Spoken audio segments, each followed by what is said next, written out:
All right. Good afternoon, everybody. Welcome, welcome. We're rolling in. Wednesday, May 10th. May. Feels like legitimately every single month of the year, you're just like, what? It's already whatever month it is. It just feels like every single month. It's a shock that it's already this month. I can't believe it's May, but Yeah. it feels lovely to be solidly in some warm weather, some sunny weather, although it's been pretty rainy. But today's pretty beautiful. Mm-hmm. It looks beautiful where you are, Allie. Oh, yeah, isn't it?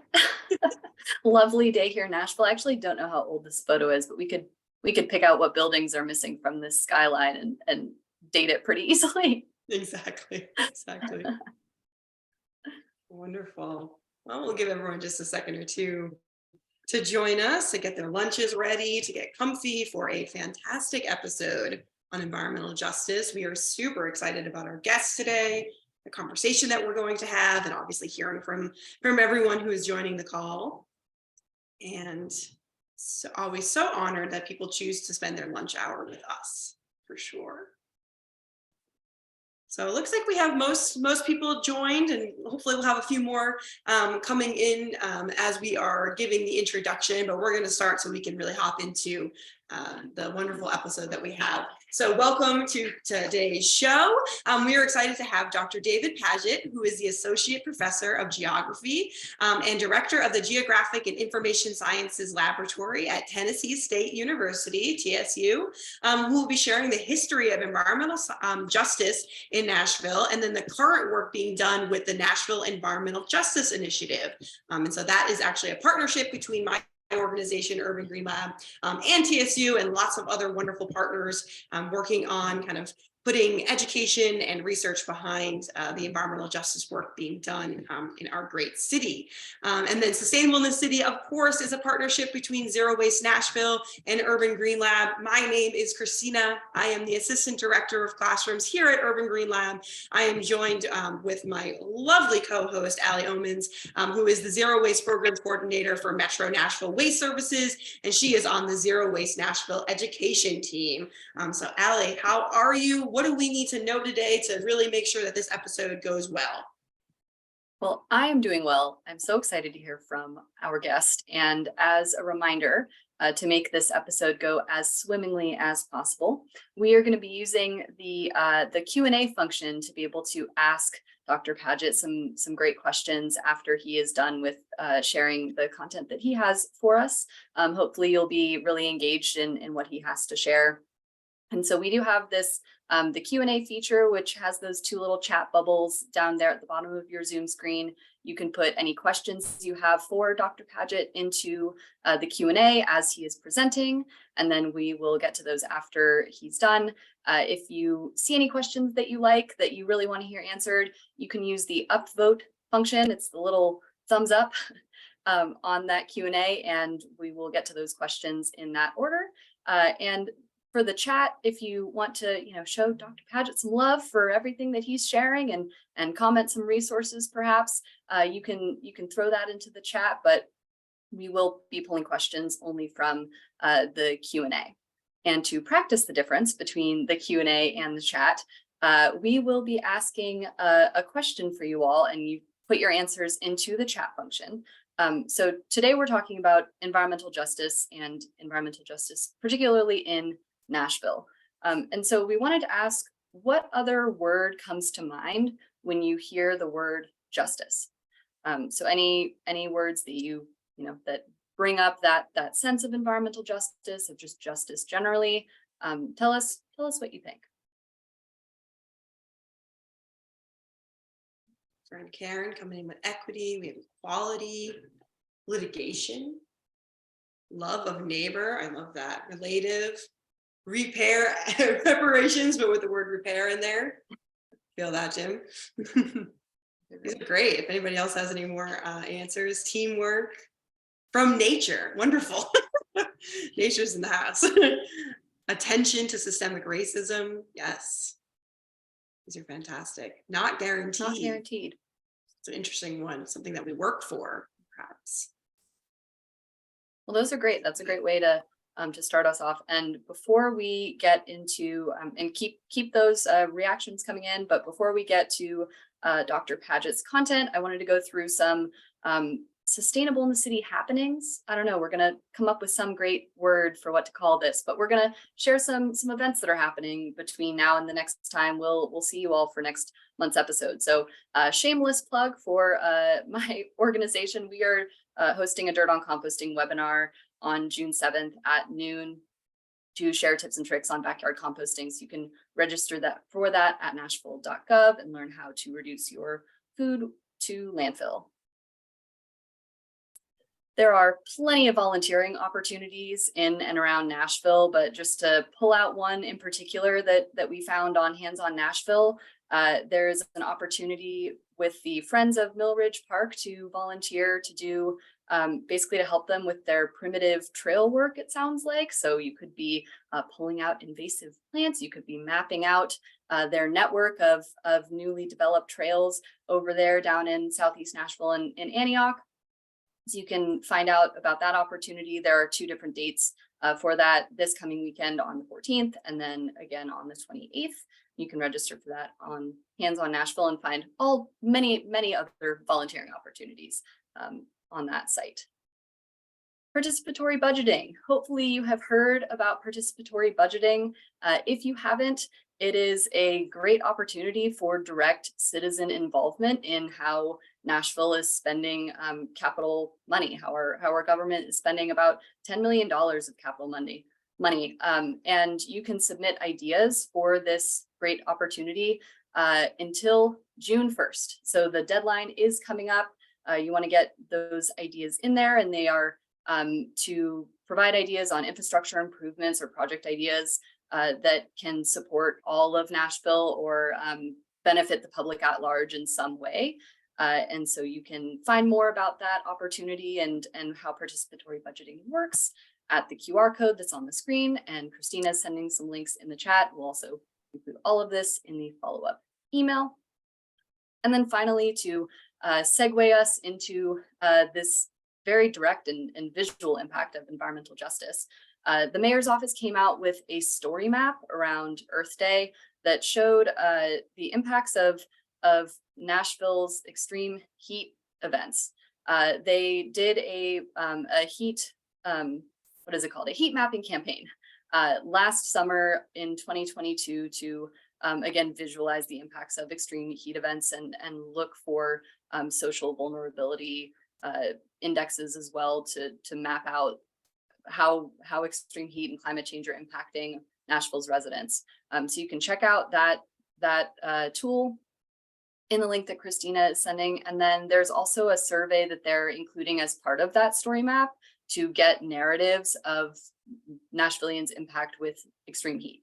So if you are interested, the QR code is there on the screen to take that survey, and would highly recommend that story map. It is, again, a visual representation of everything that we are about to talk about with Dr. Padgett related to EJ in Nashville.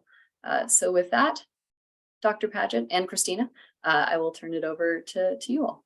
Yes, fantastic. Thank you, Allie. I love this new edition of kind of what is actually happening in the city. Really kind of very specific events that you all can join, and then you stick around and you learn some great content. So really excited about all those events. Looks like we have something with Root Nashville in there too from Meg. So check that out in the chat. So lots of great events and things for you to tap into. But today we are talking about specifically Nashville's environmental justice. And we are here with Dr. Padgett from TSU. And I would just love to start, Dr. Padgett, with kind of what your journey has been to get to where you are. So obviously you're working in the geographic sciences, which I think really plays so well into environmental justice. But if you can maybe even explain what that means, kind of what you do as your position and what your journey has been to get there. And then we can jump right into your slides after you're done with that so that we can get to the content.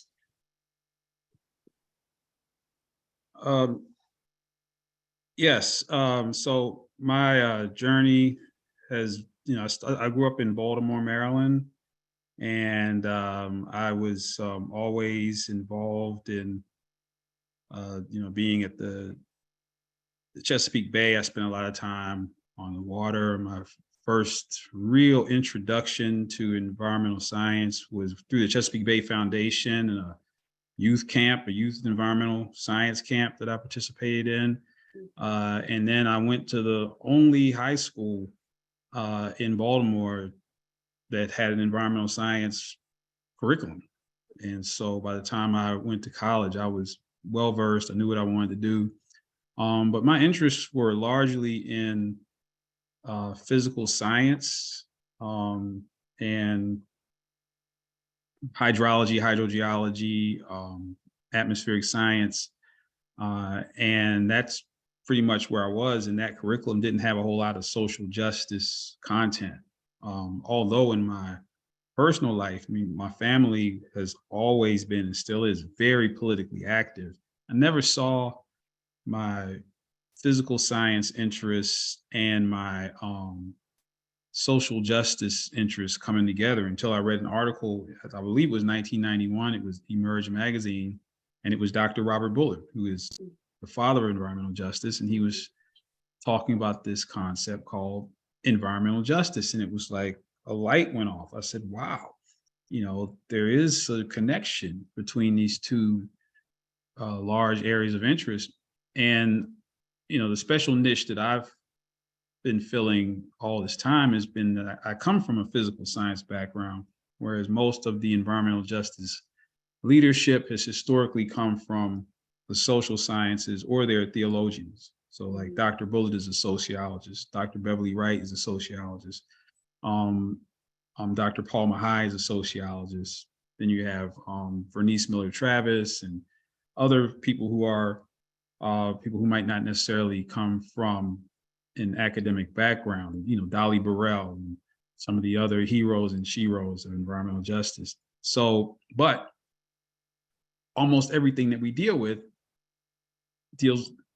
comes from earth science. Water pollution, groundwater contamination, climate change, all these things are earth science topics. And oftentimes when we are engaged in adversarial situations with, I don't want to say the enemy, with our opponents or antagonists, oftentimes we don't have any physical scientists on our side, which makes it difficult to formulate an argument when there's a physical sciences or climate change or hazardous waste issue being debated. And so what I've spent a lot of time doing is trying to pull people who look like me into this arena to fight these battles on the ground. And so, yeah. That's perfect. And I really appreciate the kind of all the names that you dropped. I will make sure that I send some links and things to those folks so that people can kind of deep dive into this very large sector of intelligence that we can tap into. And so I just appreciate that and really showing how folks can create their own journey and it doesn't have to look like kind of a prescribed way of getting into sustainability, of getting into justice, and always making sure that the people are front and center to the work that we're doing. But I really appreciate the fact that you're saying, but we also need, those physical scientists there to kind of build that case kind of from all angles. It's a very holistic way of looking at the things that we're dealing with. So thank you for that. I appreciate you kind of giving us a little insight to your journey. And then whenever you're ready, you can go ahead and share your screen and get into your content. Okay, I'm going to share on the screen. Okay, so I'm going to just go through, I guess, a somewhat chronological visit to several of the environmental justice issues that we've experienced here in Nashville. And Nashville does have an environmental justice history, but it's not mentioned alongside of, say, Harlem, New York, or obviously Warren County, North Carolina, or Cancer Alley, or Pensacola, Florida, or some of these other traditional environmental justice battlegrounds that have been joined by places such as Jackson, Mississippi now, and of course, Flint, Michigan. But we have had some things happen here that are of significance in terms of environmental justice. And so I'll just kind of take a somewhat chronological tour through some of the things that have happened here in Nashville historically. Okay. So one of the big environmental justice occurrences or historical events is the urban renewal project, which on the surface doesn't sound like anything having to do with the environment, but because many homes were demolished due to an attempt to protect human beings from environmental hazards such as water pollution. So when people had outhouses and people had no indoor plumbing or no sanitation, it opened the door for a lot of waterborne diseases and other pestilences that we don't even deal with now. And so but of course urban renewal was controversial.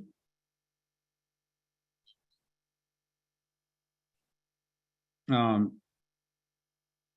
in some cases it was a step up to public housing, which is strange now. Like public housing is seen as such a bad thing now. But if you were living in I guess environmentally or housing that was deemed unsafe to your health, then moving to public housing was with indoor plumbing and air conditioning was a leg up. But but urban renewal is also called Black removal. And these weren't just houses, they were homes. I mean, these are like my older relatives who grew up in the South they weren't born in a hospital. They were born in their houses. I mean, so you might have had generations of people who were born in those houses. And then you had multiple generations in those houses or in those homes. And then also there were times when these people built those homes with their own hands. They didn't get a contractor to build a home.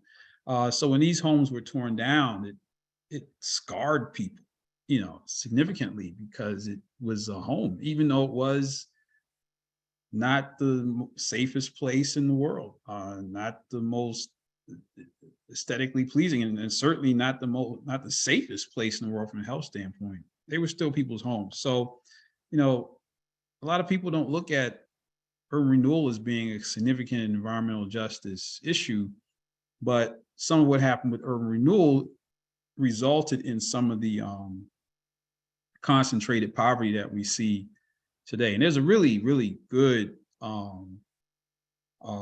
website here through the Tennessee Historical Museum on specifically urban renewal in Tennessee's African-American neighborhoods that you should take a look at if you get a chance on the screen.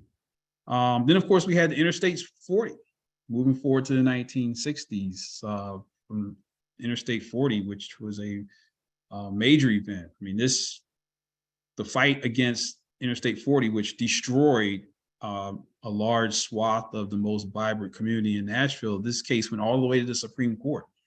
And when we say environmental justice, we look at the environment as going beyond the conservation and preservationist philosophy.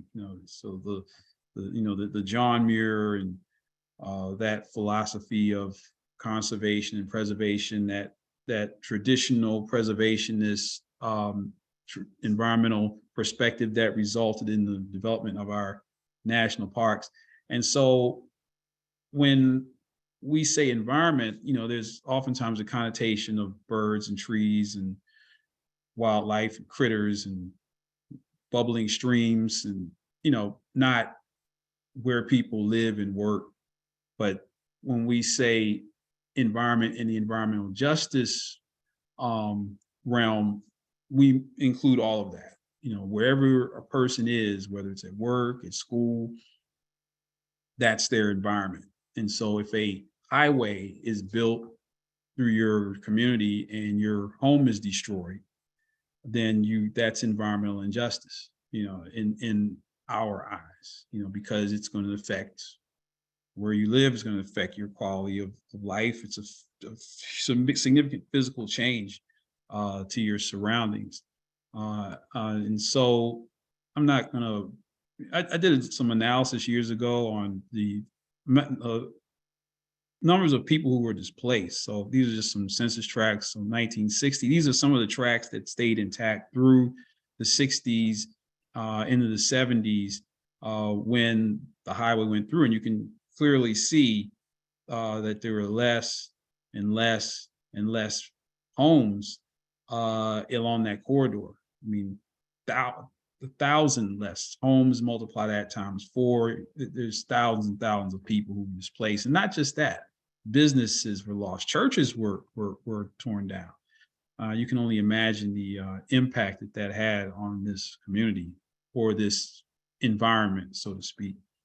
Then, of course, moving forward to the 1970s, we had the infamous Bordeaux landfill, which was another interesting case in environmental injustice.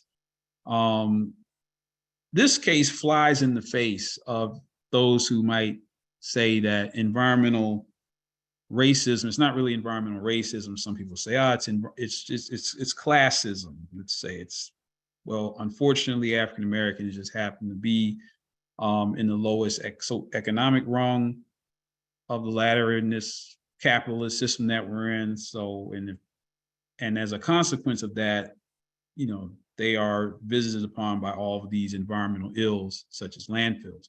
The Bordeaux case flies in the face of that. In fact, the literature generally says that it's race, not wealth, that determines whether or not a person is going to have a pollution-filled community or life experience. It's not income or wealth. And so Bordeaux was a highly educated, very upper class community. I mean, this is one of the first places that more upwardly mobile African Americans moved to after the Housing Rights Act of 1968. And it was essentially a suburb of Nashville at the time as Nashville, even though the county and city merged in 1963, it was still, kind of an outlying area. And then almost as soon as the Black people established a community in Bordeaux, boom, landfill comes. Again, these were not poor, impoverished Black people. These were TSU faculty, Meharry faculty, Fisk faculty, attorneys, lawyers, who a lot of them are still there. They're just significantly older now.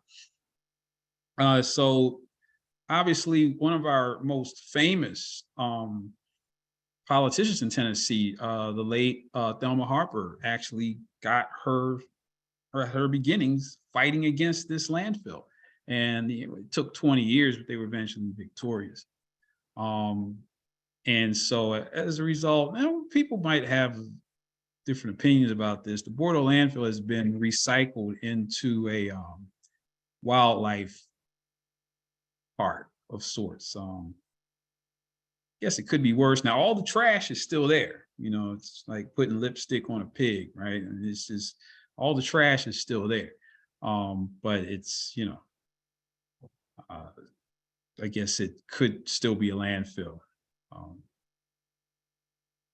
But yet, we're never out of the woods in terms of environmental injustice. Here is an environmental justice screening tool map. And so the EJ screen tool, this is one of the tools that my historically Black college and university environmental justice technical team, we are right now training communities all over the country in how to use these various mapping tools so that they can empower themselves and show their planning offices or their mayors or whoever is in the position of decision making that they don't need another landfill or they don't need another polluting facility permitted. This is just one of the tools in the environmental justice screening tool that is can be used to do that. And you can clearly see on this map of cancer risk that Bordeaux shows up is in North Nashville are all the red areas. So we're still continuing to be impacted by environmental injustice even long after the Bordeaux landfill has been closed. And that's in always mentioned some of our prominent council persons here, and is in order to emphasize that local elections matter. A lot of times if some prominent person isn't running in the national election, such as Barack Obama, and this is black and white people and whoever, we tend not to really vote in local elections. But fortunately, in this case, we had some local officials such as Sharon Hurt that blocked a waste facility that was going into Bordeaux in 2018. So this seems to never end. I mean, there's still conflicts. This is another ongoing concern in Bordeaux is, can we, and this is an environmental justice issue. I mean, and gentrification, you might think of as something other than environmental injustice, but it is. When people get displaced and communities are disrupted, that's the environment. And so this $2.5 billion complete change to the landscape in Bordeaux is another battleground that's being fought right now. So, and in that case, one of the big issues is flooding. How are these developments going to increase flooding? Still in the 1970s, half of Nashville's garbage went to the Bordeaux landfill. The other half went to this thermal facility. I don't know, some of the newcomers in Nashville missed out on thermal.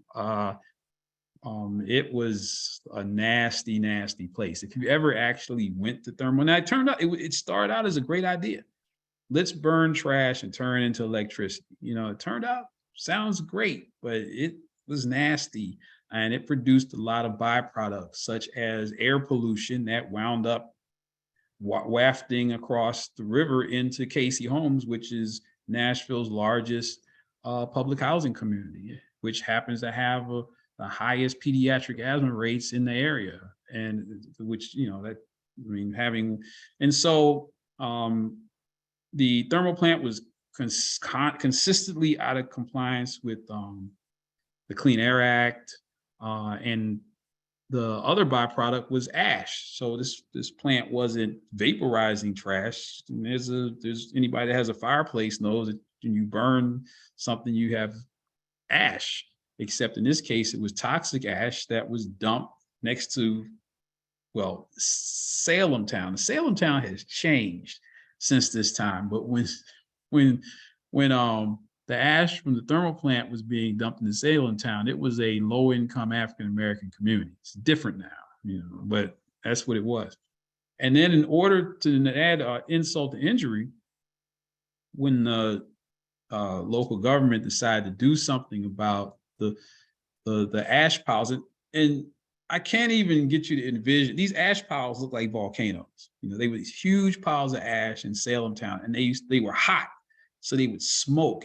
They looked just like volcanoes, except they weren't volcanoes. So in order to remediate that, there was an illegal soil mine that was in Bordeaux. So you imagine all these huge trucks rumbling past kids on bus stops in Bordeaux to cover up the ash piles. It was just, it was a mess, And then the thermal plant mysteriously burned down, maybe thankfully. And it burned to the point, I can't remember exactly what year it burned down, but obviously it's no longer there.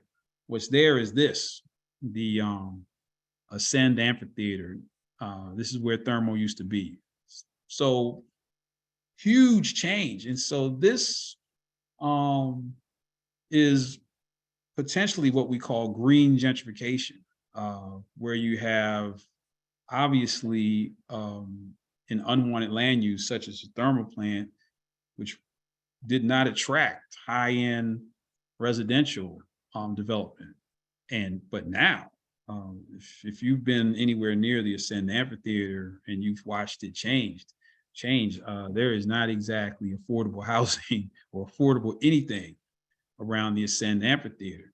And a lot of the lower income residential properties in downtown Nashville have been sold off. They're no longer there.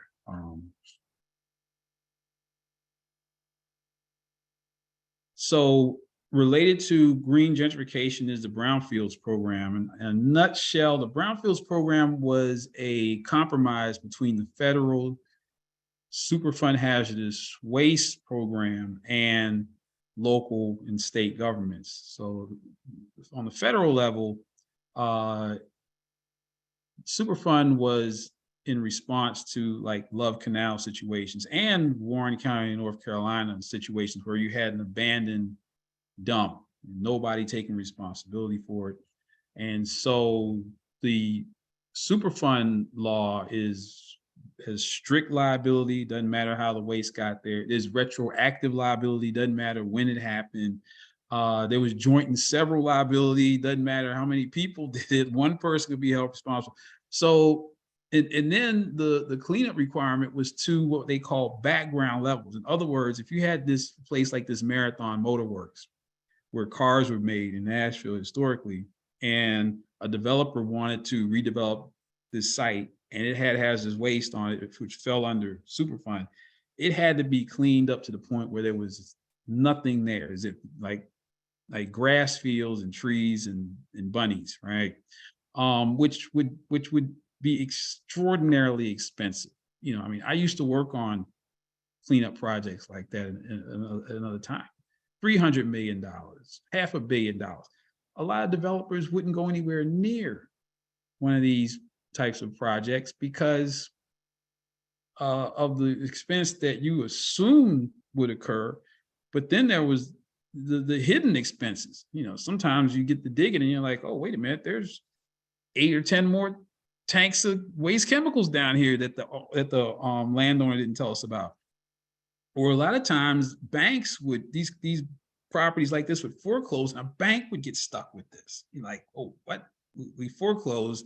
Oh, maybe we shouldn't have, because now we've inherited all kinds of waste. And remember, Superfund liability is strict. It doesn't matter how you came into the waste, it's yours and you have to pay to clean it up. And so a lot of these properties, because of all the strict regulations, just remain abandoned and were eyesores. But the brownfields statute said, okay, look, you don't have to clean this thing up to pristine levels. You can just clean it up enough that it can become the Marathon Music Works. Nobody's living there. People might pass through to see a concert. So instead of cleaning up the pristine levels, maybe you can just kind of mobilize the waste. Like the waste is still there, but maybe it's sealed in concrete, and that's okay. Which is somewhat controversial because then you don't get sites completely cleaned up. But then at the same time, when they get cleaned up, they're no longer an eyesore. But oftentimes what you get is green gentrification. So this is a case I worked on in Edge Hill. Now where Edge Hill Village is now, which is kind of a posh commercial development, it was a huge abandoned dry cleaning facility. And dry cleaning is a misnomer. It should be called chemical cleaning because that's actually what happens. But if you're trying to market, I mean, how would that sound? We have trichloroethylene cleaning. Bring your clothes and have them soaked in trichloroethylene, and then we'll give them back to you. That wouldn't wash too well, no pun intended, with most folks. But if you say it's dry cleaning, oh, you know. But there are massive amounts of terrible chemicals involved. And this was a dry cleaning plant. This wasn't where you drop the clothes off. This was the facility where they did the actual cleaning with all these chemicals. And this particular dry cleaning factory was right smack in the middle of a predominantly Black at the time residential neighborhood. And it had been there for so long. It was grandmothered and grandfathered out of every zoning statute, every planning. It was literally there for about 100 years. And so when Tennessee, the state of Tennessee had a dry cleaning facility forgiveness brownfields program, so that a person who owned one of these toxic sites could come forward and say, hey, look, you know, this is the situation. Yeah, we were dumping perchloroethylene and all over the place. Okay, well, you won't be held liable. We'll help you with the cleanup. And so that's what happened with this site. In this case, the community was gentrifying. This was the big, you know, Edgehill is still probably, you can see the data. So the African-American residents who were still there, they wanted to preserve their community. They wanted the property to remain as single home residential properties, which was what the community is. It's not a commercial site, you know. And I think people knew that what they were going to get in place of that factory was not going to be what they could afford or would want in their neighborhood. It was very controversial. Instead of cleaning the site up to pristine levels, they had an alternative cleanup process where the chemicals were able to be left in place, or in what's called in situ hazardous waste remediation, where you don't take the waste away. And so there was a lot of concern that these toxins were going to be left in the ground, just maybe mixed with some chemicals to neutralize them. And then, of course, the Metro Health Department co-signed on it. So the community, you know, I was brought in as an expert on groundwater contamination to show that in this environment where we have limestone and karst and caves, that these toxins aren't just going to stay on that site. They're going to go everywhere. But of course, you can't get a whole lot of taxes from an abandoned building, but you can get taxes from a commercial site or even upscale residential site. And so Metro government co-signed on to the project. And as you can see from this, the headline, development called safe as long as tainted soil is left undisturbed. So real safe and tainted in the same sentence? Yes. You know, so this is why this is what happens a lot of times in environmental justice communities, is you get these types of compromises. And then to add insult to injury, you know, and this is just some of the, remember it said, as long as you don't disturb the soil, it's safe. Well, gee, I don't know about you. This soil looks like it's being disturbed. I don't know. Maybe it's just me. Looks that way to me. I don't know. And then, of course, you get Edgehill Village, which, among other things, has a coffee shop where you can get a $10 latte. And I don't know if it's still there, but they had a place where not you, but your dog could go get a massage. Not you, but your dog could go get a mani-pedi. Not you, you know. And so people who traditionally were residents of Edgehill, you know, these are just not the kinds of businesses that they would traditionally patronize. And so this is another case. This is typically what happens. Green gentrification, you know, and then of course, something like this is going to drive home prices up, taxes go up, and people get displaced. And so this is an interesting map of where gentrification is happening at the highest rate in Nashville. And if you notice, if I was to go back and look at that brownfields map, it's kind of has the same trend. So where you see a lot of cleanup, a lot of redevelopment of abandoned sites or polluted sites, the next thing you know, they're being gentrified, you know. And so, and then of course, the people who were living there when the site was a hazard, they are no longer there to enjoy all the new spiffy stuff that comes after the cleanup. You know, they've been priced out. Whole buildings, if they were a lot of lower income people or renters, you get a whole building sold out from under them. And so that's what's been happening. Related to that is, the Hope 6. So now Nashville was one of the most successful cities in terms of Hope 6. This was an attempt to tear down the public housing that was built as a relief for people who are living in unhealthy housing via the urban renewal project. Of course, we all know what happened to public housing. Less and less dollars were invested in it. They became centers of concentrated poverty, crime, drugs, very unhealthy environment. So let's tear them down. But there was a little bit of a problem. Hope 6 was a great idea, but there was that lag time between the construction and people being moved out to wait on construction. And all kinds of things happened during that displacement period. And only about a third to a quarter of the original residents of these Hope 6 projects could actually move back in due to the variety of rules.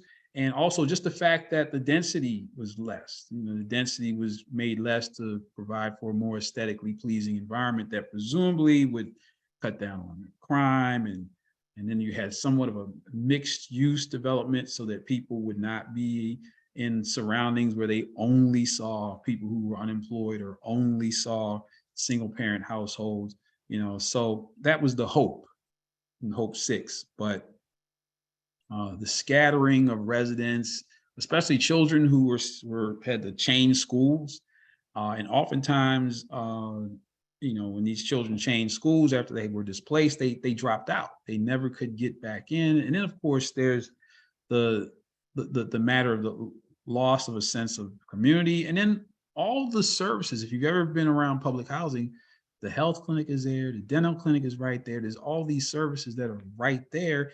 And then you give somebody a Section 8 voucher, move them out to Hermitage, and they're completely disconnected from everything, including public transit. And so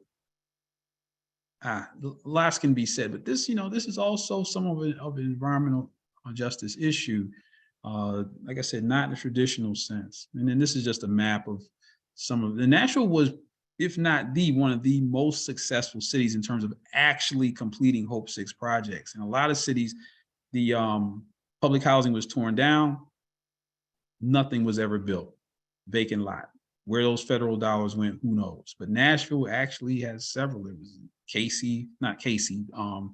there was Preston Taylor Homes, John Henry Hale Homes, Sam Levy Homes, all have gone through this Hope 6 project process. Then, of course, last but certainly not least, is probably the most infamous environmental justice case, and that was the Dickson County landfill case, where essentially what happened was there's a landfill in Dickson County that was in close proximity to several communities, Black and white. But then a lot of these communities were still on private wells. And when it was found that these private wells were contaminated, the white residents were pulled off private wells and put onto public water supply. African Americans continued to drink the tainted water for, I think it was at least 9 years before they were given that option. And I was able to get Dr. Bullard involved in this fight.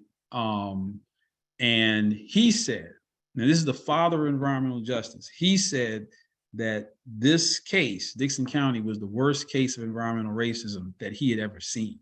And that's coming from Dr. Robert Bullard. So right here in Middle Tennessee, we had, according to Dr. Bullard, the worst case of environmental racism he'd ever seen. And that's coming from someone who has been all over the world dealing with environmental racism. This case had somewhat of a happy ending, so to speak. Unfortunately, people did pass away, including Sheila Holt Orston's father from cancer. Sheila Holt Orston herself was a cancer survivor.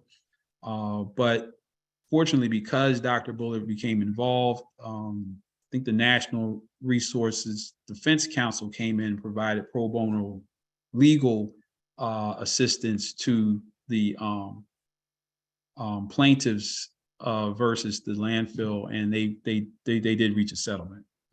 So at least there was some amount of justice, but fortunately we were able to get Dr. I did not think that Dr. Bullard would take this case on the way that he did. He jumped in fully and he was all in, and that brought national attention to this issue right here in Middle Tennessee. So we've had some very prominent environmental justice cases here. It's just some hydrology. So I took this, this was from the front yard of the Hope family home. This is how close they lived to that landfill. Landfill is right there. I mean, they're literally right next to it, as were many other homes. And so you could see how their wells became contaminated. And so, like I said, we meaning Nashville, we're not as prominent as some other cities are in terms of environmental justice, but we have had a history here. And part of our more favorable situation, if you can call it that, is, we don't have we're not a traditionally industrialized or manufacturing belt city like Chicago or New York or Pittsburgh or Philadelphia that have had some notorious environmental injustice issues. But we had what is typical, that cases interstate plowing through a Black community. I mean, there's tons and tons of cases like that: Miami, Florida, Greensboro, North Carolina, Baltimore, Maryland, on and on and on. So we have had some issues, and we continue to have some cases here where environmental justice or injustice is prominent. We saw what happened after the 2010 flood. Some of you all remember that. The 2010 flood came, some people got help, and a lot of people didn't, especially in North Nashville, at least not in the immediate aftermath. Some people were able to recover, and some people were actually exploited in the aftermath of that flood. And so when the tornado came through, ironically, almost exactly 20 years later, a tornado tore through North Nashville. We saw a completely different response to that. I mean, there was no way that Black and people of color communities were going to be left aside like they were after the 2010 flood. And I was, so at least we did make some progress in that regard with the tornado, which, didn't impact as large an area, but it was, if you were here when that tornado went through a couple of years ago and you were in North Nashville, you saw how destructive it was. Some people did lose their lives in East Nashville, but in North Nashville, I mean, it was amazing that there were no fatalities from that tornado. But there, in the aftermath of that, was, people were land grabbing. There was a whole movement called the Don't Sell Out movement, because people were literally walking up to people who had lost their homes and saying, "Hey, I've got cash right here. We can take care of this. Sell your home for obviously much less than it would be worth at any value." But if somebody showed up with $100,000 in a suitcase and your home is destroyed, it was very attractive. But then they take the $100,000 and they sell that same lot for $500,000 literally the next day. So, and that's also environmental, tornado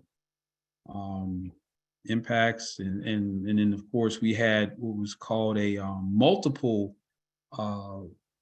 environmental impact, when right after that everything shut down due to COVID. And then there was, how do we deal with hurricanes and floods and climate change and storms? And we're going to get more and more of these intense storms with climate change. How do we do it with that? And then there's other stuff going on like pandemic. How do we shelter people from a storm and social distance at the same time? That was a real challenge that summer when all those hurricanes hit the Gulf Coast region. So thank you very much for your time here on the middle of the day on a Wednesday, and be happy to take any questions or comments. Thank you so much, Dr. Padgett. That was really a really beautifully done presentation, and obviously you were able to share so much about how this is an intersectional issue, and it isn't just the environment. It is, we are the environment, and this is affecting human beings, and it's about dignity and being able to actually have a dignified life and not feel like you're kind of being things being stolen or dumped onto you. And so I think that you really did a really beautiful job of connecting those dots. And I think a lot of what this is, in some ways, is an education problem, in that some folks have had we could say, privilege of not maybe living in these communities and seeing it day in and day out. And not living that reality of having a landfill in their backyard, not having industry right down the street, not having ash falling onto their yards. And like you said, some folks, like myself, who now live in East Nashville and weren't there when the thermal plant was raining down on the place that I am currently inhabiting. And so I think a lot of that is education. And I think once you start seeing, my God, our fellow humans, us, are dealing with this, it's not so much about reshuffling the harm that's being done. It's about looking at the harm that's being done, and how do we have a different system than what is being placed in front of us.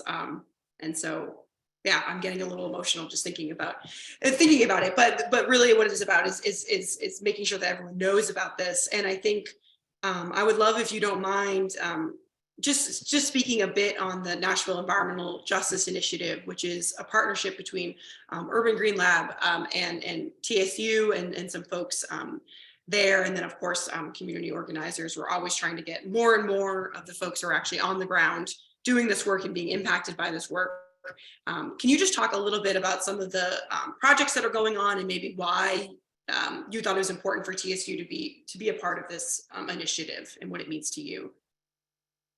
Yes, well, one of the things that is being proposed is the development of a climate justice vulnerability index.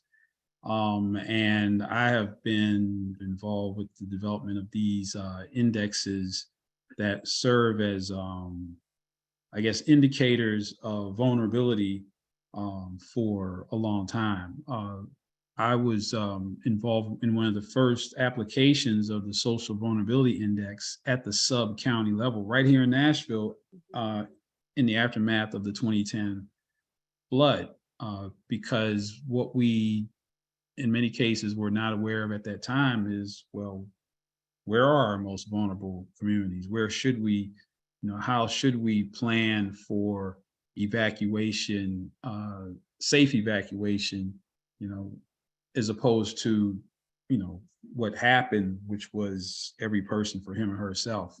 And then people got left way behind in the 2010 flood. And so, but it can't, and it has to be some science behind it. You have to, it can't be just arbitrary, like, well, and we don't really know, what the dynamics of human population are a lot of times. So one of the things that we can quantify is, well, where are our most vulnerable populations? Where are our elderly population? I mean, that was a big issue, obviously, during COVID. I believe that, I read this, that 89% of the fatalities from COVID in Tennessee were people 65 years of age and older. And so when it came to, where do we put these vaccination centers? It can't just be, well, just put them wherever there's Walmart, Walgreens. Well, not everybody lives down the street from Walmart or Walgreens. And if you're 85 years old or 87 years old, you might not be able to get there even if it is right down the street. So, but then we'd have to figure out, where are those populations most heavily concentrated, whether it's for vaccination or for evacuation. And so we can do that using various mappings, products, GIS, geographic information systems, and census data to really plan ahead. So I really, that's one of the things that we're working on. And also an environmental justice oral history database. And so somewhat related to that is a project I worked on in the Overtown community in Miami, which is a traditionally Black community that's been, traversed, surrounded by highways. But it's a very significant Black community in Miami that's being impacted by gentrification, in part due to sea level rise, as developers starting to see, hey, I don't know how much longer we can have this beachfront property. Let's build inland. Now we have something called Wynwood in Miami, which is inland, which is right next to Overtown, which is really gentrification, eliminating the Little Haiti community in Miami. And so I did a story map. I think you mentioned the Heat map. urban heat island story map for Nashville. So I did a story map of historical sites in Overtown, just so that they could show that, hey, there are significant sites here. And when we presented the story map the first time, elders came out and said, oh, these aren't all the sites. So they were actually alive, when some of these sites that are now like vacant lots were viable. And so we added, or they are adding, oral histories also to the Overtown historical map tour, so that you can hear the voices of people who were there when these places were viable. So there's, I think one of my colleagues, Dr. Lee Williams, is working on an oral history project in North Nashville, where you can get the voices of people who have been there before. And so, unfortunately, we've lost some folks. We've lost Kwame Lillard. We've lost Thelma Harper, and I don't know if they were interviewed, prior to their passing on. But we need to capture those voices before they, pass on, so that people can get a first-person account of where we are in terms of environmental justice and injustice right now. Exactly. I appreciate you talking about those two projects, and the oral history in particular, I think, is so important for that kind of place-based wisdom. And that's really the only way that we can kind of move forward is to having the folks who have been there the entire time leading the way, and not just being kind of a part of it. So I appreciate that. And so we are right at 1 p.m. If folks have to drop off because their lunch hour is over, thank you so much for spending your time with us and for listening to Dr. Padgett's wisdom and expertise. We're going to stay on for another 15 minutes to make sure that we get those questions that y'all answered in the Q&A or asked in the Q&A. If you have any last lingering questions, please put them in the Q&A, and Allie will make sure that we get to as many as we can, if not all of them. So thank you to everyone, and hopefully you'll stay on for the last 15 minutes of questions and answering. And before we go into our Q&A, just want to mention that our next episode will be, let me make sure I actually get this date correctly.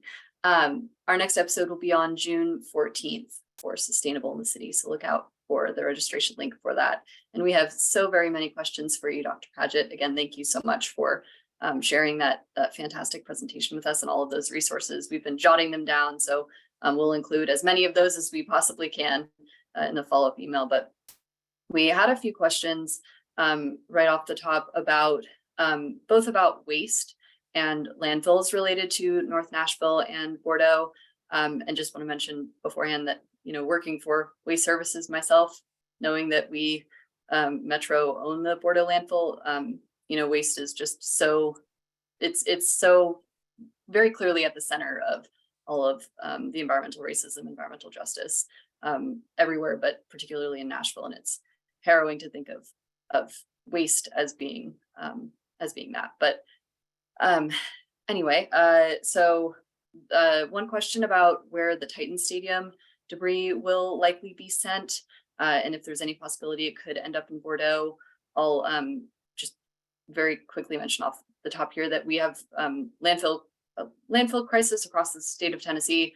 Landfill capacity in this region is dwindling, and it at least want to throw in there that our landfill capacities have been shifting a lot recently, and so it could, by the time that activity is actually started, things could be very different in terms of what landfills are where. But Dr. Padgett, any thoughts on that? Yeah, I mean, I guess there's two ways to approach it. There's obviously the physical question is like, what do we physically do with our waste? And then there's the philosophical issue of the fact that waste is just part of our culture. There are some societies that don't have a word in their language for waste. How many words we have in our language? Let's start. Waste, garbage, refuse, disposable. You can go on and on. And so as long as getting rid of waste is profitable, there's no incentive to recycle. As long as I'm not going to name any companies, because one of them is, there's people, it's a probably $1 billion industry just getting rid of waste, and as one of my colleagues who was Sizway Herring, one of his famous statements was, there's no such place as a way. When we toss something, a lot of us, it just goes away. There's no such, it goes somewhere, like in Murfreesboro, a lot of it goes out there. And so that's a bigger question is, how can we get out of this culture where just wastefulness is just part of what we do, and then we wonder why we can't seem to get off of this addiction to just being able to just throw stuff away. And in one way, it's a blessing and a curse at the same time. Oftentimes when I show my students a picture of a shanty town or favela, and they see trash everywhere, and they say, well, don't they care about the community? I'm like, there's no trash truck coming through 2 days a week to pick up trash in a favela or a shanty town or unplanned settlement. We're very fortunate. And a lot of us have actually been in a city when the sanitation engineers, or the garbage people, go on strike. In the first couple of days, everybody's mad at the sanitation workers. Oh, why don't they come get this trash? And the second day, when the trash is getting a little higher, like, what's going on? After about 3 weeks, you're like, pay them anything. Just please pay them anything. Think about it. Dr. Martin Luther King died engaged trying to help a sanitation worker strike in Memphis. That's where he was when he was assassinated. That's what he was doing. So I don't have it's not an easy answer, other than if we can find a way to vaporize waste, like in Star Trek with a laser. Other than that, I don't know. Yeah, and that's part of the main work that we are doing as the zero waste education team of Waste Services, is trying to say, let's reduce it way further up the stream. We talk about recycling, we talk about producing waste, composting, all that good stuff. But if we consume less, if we create less at the start, and of course it's not that simple, there's a lot of complexity there. But that's one thing I'd like to add just quickly is that, as the good news is we've got electric cars and we're moving away from fossil fuels. But on the other side, the oil and gas industry is now producing more plastic to offset their losses from all the electric vehicles. It's almost insane. I don't know. I just wanted to just mention this. And so now plastic waste is just out of control. It's just out of control. It's just unbelievable. But that's the response. Well, not okay. We're gonna, and a lot of the, like I said, a lot of the promotion of the electrical vehicles are the same people who are producing all this new plastic waste. Anyway, it's just, I don't know. I'm gonna skip us ahead to another question since we have so many. But there's a question about the history of the May Center development and its relationship to environmental justice issues. I think this was in relation also to the dry cleaning development, and Edgehill that you mentioned, also the May Hosiery site. Yeah, for those of you who may know or not know, I was deeply involved in the Maytown Center project. It's a very interesting environmental justice case study because when, you know, when Bordeaux and the community of Bordeaux was fighting against this landfill, a lot of their allies came from that region in and around Bell's Bend. And so there was, it's, you know, multiracial coalition, so to speak.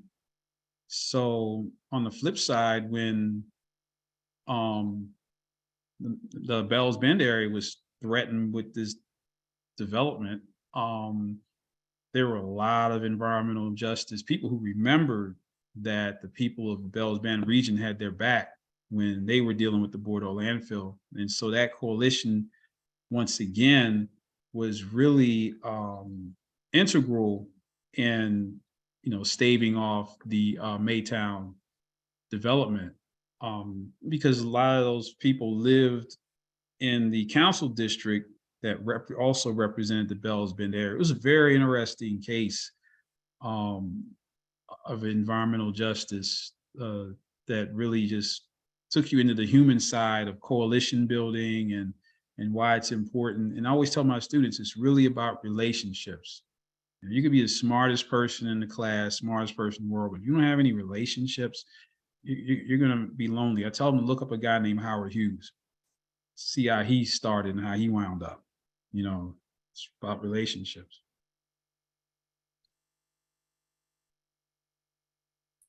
Thank you. You have so many, I mean, they're great stories. They're harrowing stories, but great.